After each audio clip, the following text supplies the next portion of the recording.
today's episode, pag-uusapan natin kung gaano ba kahalagang panatag ang loob ng mga partners natin. Kasi 'di ba, hindi naman mahalaga na mahal lang natin sila. Kailangan yung peace of mind, Kaya yan, pag-usapan natin yan today. And I want to put this out din as well, no? Sige, pagpalagay na natin talagang parang out of commission na yung relationship, hindi mo na masasalba.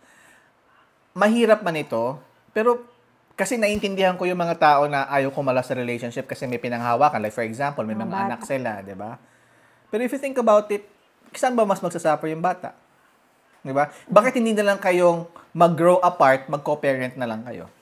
Oo, marami kasing factor. Di ba? Pero alam mo, sabi ko nga kuya, nung tumatanda ko, ang dami kong natututunan. Hindi lang sa akin, sa experiences ng iba sa nangyayari sa mundo. Dati, akala ko, pag mahal mo ang isang tao, mahalagang mahal mo siya. Mahalagang nire-respeto mo siya. Ngayon, it adds na dapat mahalagang nabibigay mo yung peace of mind niya. Oh. Kasi ang halaga nung, lalo ngayon yung na-anxiety siya, alalayan mo, kung halimbawa itong taong to, hindi na pala siya comfortable, nakasama mo siya, hindi naman siya magiging kawala kung imimenos mo siya sa buhay mo, di ba? Itong partner mo, nandiyan na siya Di ba? Minsan lang kasi talaga, dyan mo makwe-question na, gusto mo din yung ginagawa. Ba't tayo mong i-let go? Nagsasuffer na nga, nakokorek na nga yung utak ng partner mo na, ano bang meron sa inyo? Bakit ganyan mo siya nire-replyan? Tama man o mali yung nararamdaman niya. Kung para sa kapanatagan ng loob niya, hindi naman mahalagang laging panalo ka Hindi naman mahalagang tama ka Hindi naman mahalagang ma-point out mo na wala nga kaming something, kahit totoong wala kayong something. Hindi na nga healthy sa partner mo. Anong gusto mo? Yung panindigan mo na wala kaming something, so okay na kami together. Pero yung partner mo nagsasuffer na. Alam mo diba? Ako yung way ko of doing that, the way of me reflecting that. I'm not saying na I have problems with relationships, pero preemptive ako. Anong ginagawa ko? Lahat ng mga online banking apps ko, alam ang password. Social media ko. Wala akong online banking at wala akong ba't hindi ka nag-online banking? Ng password. Problema ko ba yun? So, mayabang ka. Online banking, nakabukas.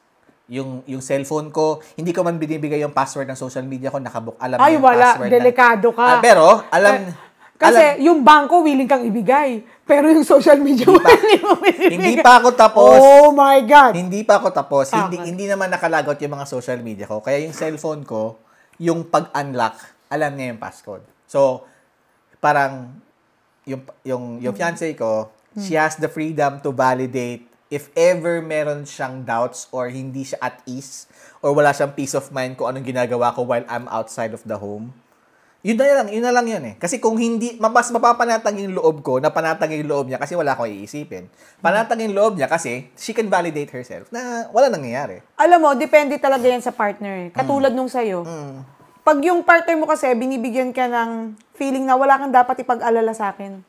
Hindi niyo problema yan Kasi, alimbawa ako, kuya, sa relationship, pag yung partner, ako pa, ang pagkapraning, nagpasabog ang Diyos ng kapraning, sa alulod ako Pero yung kaya akong bigyan ng kapanatagan na wala akong ginagawang mali, ay kaya naming mabuhay ng mahaba. Kahit hindi namin alam ang password, okay lang sa amin.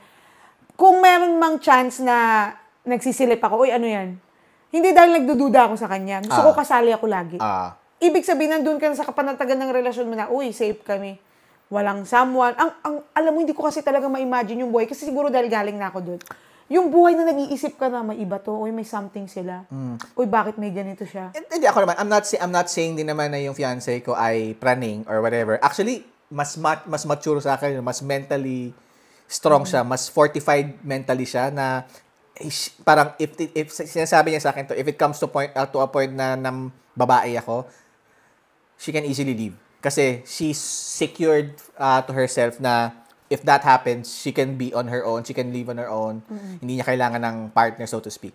Oo. Ang sa akin lang is, I've come to a point na rin naman na I'm mature enough that I don't mind na parang people are watching me. Parang she's watching me over to that extent. Kasi, comfortable ako na I'm not doing anything because I've set my mind to it already. And that, babalik ako dun sa punto na kapag lalaki ka, ang strength ng kalalakihan is precisely what I'm talking about. Hindi ka papasok sa gulo.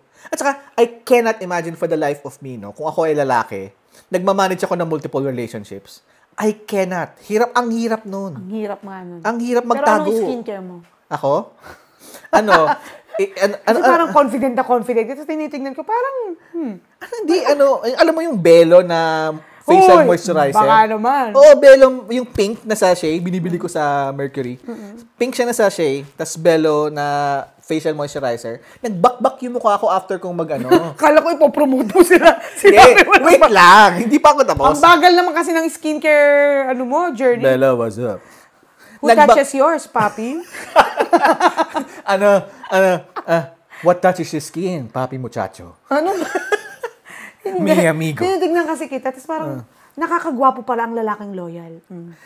Alam mo, walang sinabi yung pormahan nyo kung di naman kayo loyal. Alam mo, sa dami ng babae ngayon na nasasaktan dahil sa panloloko, parang ngayon, bihira na yung nakikita ko yung nagharap ng gwapo. Pansinin mo, ang daming magaganda, yung mga jowa. Dami pa rin. So.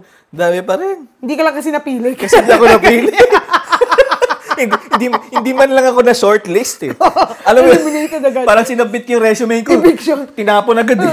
Hindi, pero alam mo, naalala ko lang yung sinabi mo, di ba na, ang ganda nung part na sabi mo na si Jeline, okay na siya na hindi mo okay na I can live ganyan. Naalala ko yung turo ng kapitapitagan kong kaibigan na nandito ngayon sa Pilipinas na si Francis. Ang ganda yan. Naalala ko yung sinabi niya. Nakauwi na pala siya. Ay, ibang kwento. Akala ko ganda ng bulong ko. Kaya kung nanonood ka, pinagchichismisa ka namin ng palihim.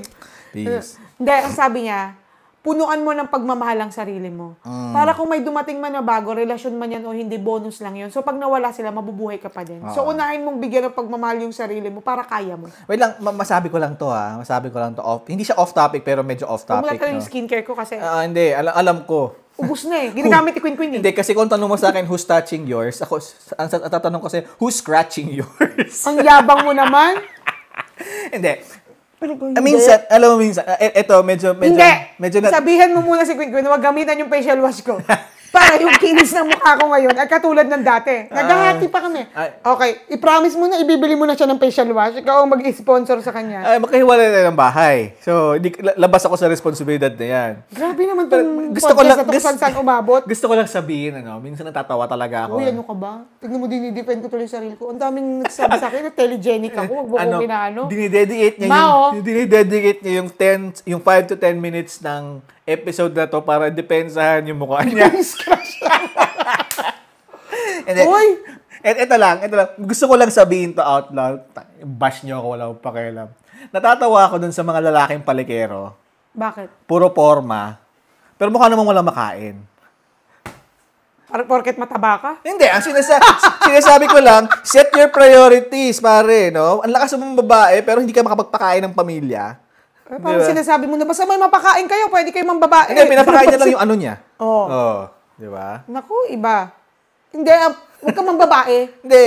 At huwag mo laitin yung mukha ko dahil sambay nito. Baka Hindi, kesyo pangit ka or pogi ka, wala kang karapatan manloko ng mahal mo. Hoy, kahit hindi mo mahal, maling nang luloko. Oo, hindi, kasi may mga pangit na manloloko, yung masakit. Pangit ka na, manloloko ka pa. Doon nga sila kumuha ng confidence eh. Di ba, kita mo ako, pangit. Pero So, ano gusto mo sabihin kung may itsura, pwede man loko? Hindi. Yung mga maitsura na manloloko, nadedepensahan. Pero eventually natatalo. Pag may itsura, no, it's not you, it's me. Oo, di ba? Pero pag pangit na nanloloko, ikaw kasi. Hoy, pero alam mo ngayon, ang kagwapuhan nasa personality ng lalaki, ha? Ha? Oh. Hindi, Ikaw, ilan ang rate mo sa personality yung mo? henerasyon na dinaanan ko siya, hindi ako na shortlist. Sa personality. Kawawa ka naman. Oo, sipag at syaga lang yung puhunan ko nun. Yung Saan ito, tumada mo? ito wala, back ang mukha. May balakubak pa. Gusto ko yung binash mo ako, pero binash mo yung sarili mo. I love you. Ganon talaga. Huwag mo naman akong- Balansehin natin. Oo. Hindi ko naman sinasabing pogi ako. Alam mo, kuya, sabi nga, minsan biroan namin doon sa office, kung ang Miss Universe lang mauuna ang question and answer, amin ang corona. Kaso wala, itsura agad naman. Kasi ako, kung merong Mr. Universe, ako Mr. Universe. Pero ito si kuya, hindi ka lang kasi na shortlist kasi hindi ka pinagsasalita.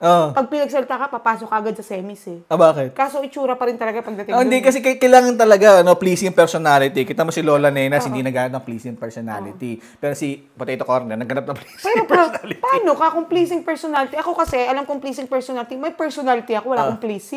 Paano ikaw? Ako, nagpi-please. Please accept me. Walang personality. Pleasing personality. Oo nga. Kung saan na tayo nakaabot na naman. Pambabash mo dahil sa skincare mo eh. Damo, Pelma. Dahil sa'yo. Pero, Hindi ako pa ng asawa, namo pa rin, Pilmar. Ganda ng abs nun. Di ba? Pero hindi, aanin mo yung abs. Di ba? Aanin mo naman yung abs. Aanin mo yung lakas ng katawan mo, hindi mo maprotektahan yung pamilya mo. Di ba? At saka alam mo hindi ko alam kung naiisip nila na tumutunog yung cellphone ko. Alam mo, tsaka ang naisip ko, no, sabi to, naririnig ko lagi. Di ba parang, lalo pag kung lalaki ka, may anak kang babae, di ba dapat parang matakot ka na what if itong ginagawa mo doon sa partner mo, maranasan ng anak mo someday. It's sad. Oo. Di ba? Saka, hindi lang yun. Ini-expose mo yung mga anak mo, regardless kung babae o lalaki man yan, in an environment that they will think currently na tama. Tapos they'll apply that. And then they'll cause problems themselves. Magiging pabigat sila sa lipunan. Yun lang yun. Pero alam mo, naisip ko ngayon, kuya, no? Paano mo masasabi kung ano ba yung limitation para dapat hiwalayan mo na talaga yung partner mo? Ha? Ay, hindi. Dapat yung mga ganon, iba-iba yan Walang standard, walang science to the madness, walang manual. Ano yung science to the madness? Walang science Sabi to the ko sa madness. office yung para matalino ko. Walang science to the madness, walang manuals to relationships. Pero merong isang bagay na pwede mong gawin na that can serve as the science and the manual. At the start of the relationship, set all the boundaries. But change is constant. Ay, hindi. Ito lang sinasabi ko. For example, minahal mo ko because of my flaws. And because of my beliefs and disbeliefs. Dapat, pagka pumapasok ka sa isang relationship, dapat papasok ka in a relationship thinking na yung minahal mo yung entirety niya. Hindi yung ganda lang niya. Kasi ito yung problem Niligawan mo, pag ikaw lalaki, niligawan mo kasi maganda. Pero hindi mo alam malibag. Maigit. Diba? Bakit mo nakikita yun? Sinisilip mo ba yun? Ay, hindi naman. Pero sinasabi ko lang, when you enter into a relationship, dapat you accept the entirety para walang gulatan. Ngayon, kung papasok ka in a relationship and then you found flaws that you think na hindi mo gusto, step out. Don't pursue the relationship anymore. Ang hirap, no? Yung mga nakakagawa niyan, ang lalakas ng loob. Pero marami kasi akong kakilala na sige, susubok pa. Nakita mo na yung red flags, sige, susubok pa. Ganito yan. Ewan ko, nakwento ko na sa ito. Yung kami ni Jeline, di ba?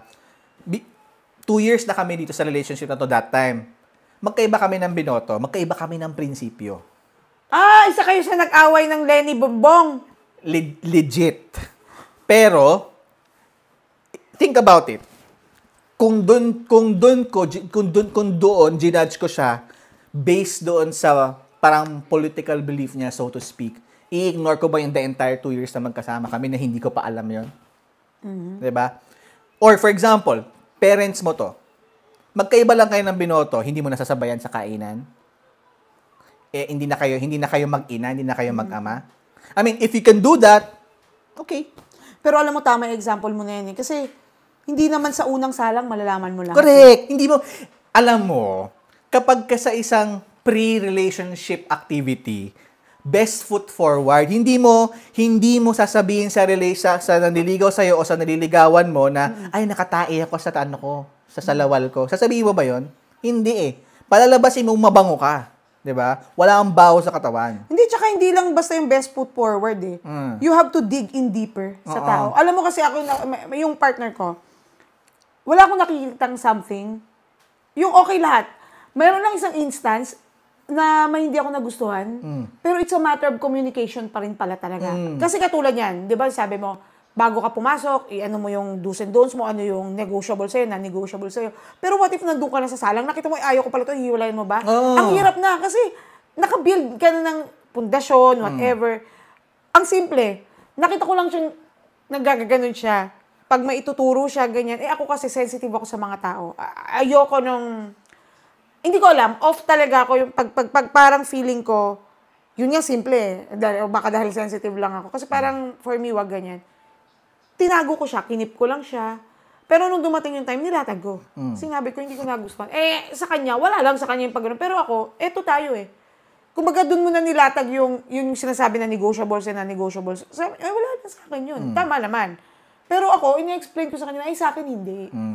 Hindi siya wala lang sa akin. Kasi parang for me, I feel for people na Siyempre nagtatrabaho. Kahit pa sabihin mong tindera sila, bayad sila for what they're doing, may best way para sabihin mo na abot mo yun. Kasi, serbisyo lang nila yung binabayaran mo, pero hindi mo binibili yung pagkatao nila. So, Ang tawag dyan, live proving the relationship. Next, on In the Right Corner with Almira Shil and Kuya Dwayne. Kaya ako tinawag siyang live proving the relationship kasi you're testing the relationship and trying to survive the relationship because of what you've known.